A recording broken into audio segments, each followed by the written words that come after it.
If you like the Cowboys Report, show it by liking today's video because we have a month-long challenge here at Chat Sports, all the different channels fighting for the most likes. Now, the Cowboys Report is probably not going to be able to catch Chat Sports, the main channel. I expect that one to win because NBA draft, NBA free agency, that's a different conversation. But we are behind the Raiders Report by over 4,500. That's a pretty embarrassing gap, given that the Bears channel, which has way fewer subscribers, is closer to us than we are to Raiders. So we need your help. Like today's video right now.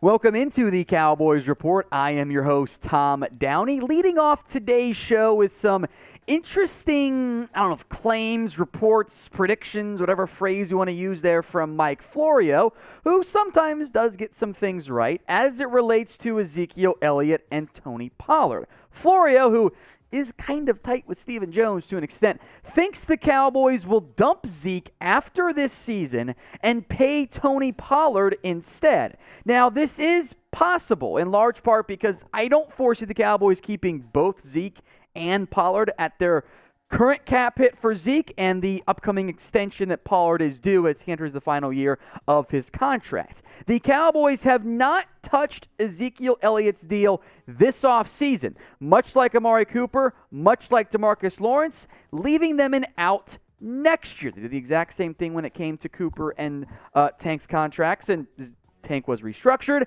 and they traded Amari Cooper outright. Here's what Florio said. I think he's out. I think he's out after this year.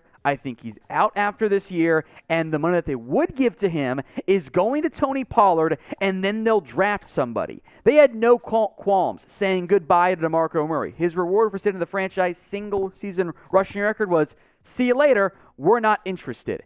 And they would have already said that to Ezekiel Elliott if they didn't have a contract structure that forced them to keep him around. And it's amazing for a team that prides itself on being very shrewd when it comes to contract negotiations that they got the short end of it with Ezekiel Elliott and Dak Prescott by delaying and assuming they could just throw an arm around the guy and talk him into doing a hometown discount. Now, that last part from Florio is spot on. I included it because it's something we've talked about for a long time, that the Cowboys have actually done that repeatedly. They did it with Tank Lawrence, too. They wait and then eventually cave. Take a look at Zeke's contract here. This year, he has an $18.22 million cap hit. That is the highest cap hit of any of the 5 remaining years left on his contract. The deal was structured to where if Zeke was still playing great, they would restructure that cap hit and bring it down and spread it out over the next couple of years. They did not do that. They are having a high cap hit on Ezekiel Elliott because they are at minimum leaving open the door to move on from him after this season. Now, after this year, the outs on his contract, a post-June 1st cut, would save them $4.86 million. If they designate it post-June 1st, $10.9 million. Remember, you can't use that until after June 1st. That is at least somewhat significant savings against the $18 million cap charge he has this year. Now, Elliott was still the lead back for the Cowboys last year despite the knee injury, which we'll get into here in a little bit. But Pollard was more productive relative to the yards per touch in both the rushing game and the receiving game. And there's been a lot of hype around a bigger role for Tony Pollard this year.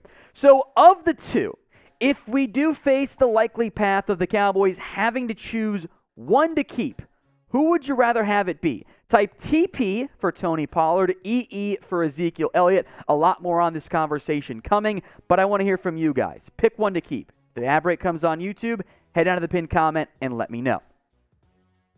Elliott is the bigger name as the former number 4 overall pick, and I do think there is a path in which he sticks around in Dallas if he plays at his best level, if he can return to form in the best shape of life conversations.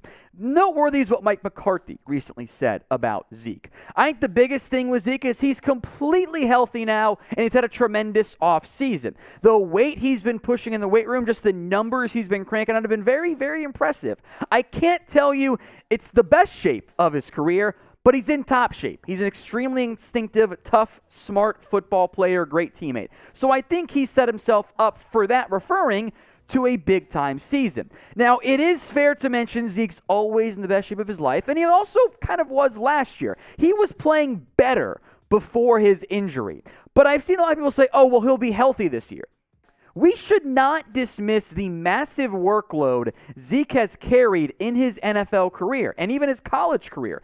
Zeke has a ton of mileage on his tires. He's had a heavy workload every year he's been in the NFL. Even the suspension year, he had 242 carries. He is going to blow by most likely 2,000 career touches in his NFL career this season, including both rushing and receiving. I think we have to accept the potentiality of this. The injury last year might be because of the workload. With the level of usage Zeke has had, it is a very real possibility that injuries continue to appear. It's great to be in your best shape in June. I am more concerned about October and November. How does his body hold up? He's got a lot of mileage on those tires. So is this Zeke's last year with the Dallas Cowboys? Or is he going to stick around for at least 2 more seasons? Type in 1 for yes, it will be, or type in 2 for no. We'll talk about Tony Pollard more in depth, what a potential contract might look like for him. But first, the NBA draft is days away, and we at Chat Sports are going to be live for the entirety of it. Actually good coverage on YouTube, breaking down every single pick. So hit that big red button and subscribe at youtube.com/chatsportstv. If you love the NBA or if you even like it, we're going to have some fun breaking down every single pick of the NBA draft. Hit that big red button and subscribe at youtube.com/chatsportstv. Let's talk about Tony Pollard now. He has been hyped by the Cowboys entering the final year of his contract. And Pollard took a step forward last season for the Cowboys. His carries went up, his catches went up, his touchdowns went down, but the yards went up at a even better pace than what we were hoping for. At a certain point, the efficiency can't stay what it's been for Pollard because typically the more touches you get, the more the efficiency tends to drop down. And in general, and this is a thing I would like to see the Cowboys change, when Pollard is on the field, there's a very higher than normal probability he ends up getting the football. He doesn't get that many snaps. When he's out there, decent chance the ball is going to end up going to him because the Cowboys trust Zeke more as a pass blocker. Now, when it comes to a contract, hypothetically for Pollard, that is murky. Obviously, Zeke's making $15 million per year. Aaron Jones and Joe Mixon are both making $12 million. Would feel like 12 is the absolute max a team could recklessly give Tony Pollard. Probably would not be the Cowboys. Other relative significant contracts of note, James Conner and Leonard Fournette make $7 million per year. It could be a decent number around Tony Pollard. Not that different than the original deal Melvin Gordon got from the Denver Broncos. Nyheim Hines, who I think the Cowboys should utilize Tony Pollard in a similar fashion, he makes $6.2 million per year. Chase Edmonds makes $6.05. There's a big gap between Aaron Jones, James Conner, and then kind of everybody else that's had a relatively sizable contract. So the Tony Pollard deal is a little bit tricky to actually sort out. So what is the most that you would pay Tony Pollard per season? Let's say he balls out the way we want him to. What is the maximum figure you would give him? Drop your number for me in the comment section. Whatever you're giving him, you might want to add an extra million or two, because there's almost no chance, never say never, that Pollard would sign this year, this season, before next offseason.